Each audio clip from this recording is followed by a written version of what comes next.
have kids that are either going to be in elementary school or in elementary school or middle school right now, the conversation I would like you to have with them, your personal kids, is what does your school tell you to do when somebody's making fun of you? And didn't the kids say, you know, go to the principal, tell the teacher, this and that. Here's the important part. Ask your kids, what does your school tell you to do when somebody's hitting you? And when they tell you, the school says, keep your hands down, and after you're done getting punched in the face, go tell somebody, and maybe after the fourth time it does it, why do you think there's bullycide? Why do you think there's school shooting? Because victims stay victims longer. You know how many of you solve your bullying problems with this?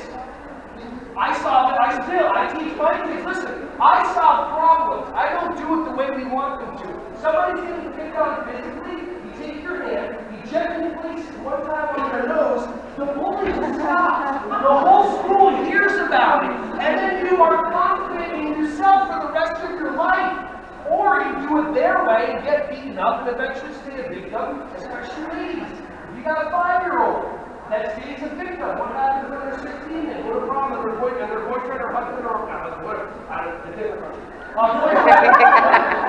he gets a little handsy. You know what? When I have a daughter, if I have a daughter one day, I'm teaching all this one too. Boy touch, BAM!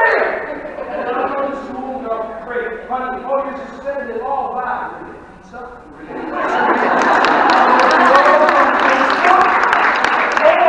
This is in my book, and what I do is I tell people, share it with the world and celebrate. Every year, that day is the day that you stood up for yourself. Hey everyone, thank you so much for watching my videos. Ron Schwally here. Just wanted to say I appreciate you. Feel free to like, subscribe, and click on the bell if you want to see more videos coming your way to be alerted. Just thank you so much, and feel free to share this content with anybody who you think would find some value from this. Have an awesome, joyous, wonderful, breath-filled rest of your day.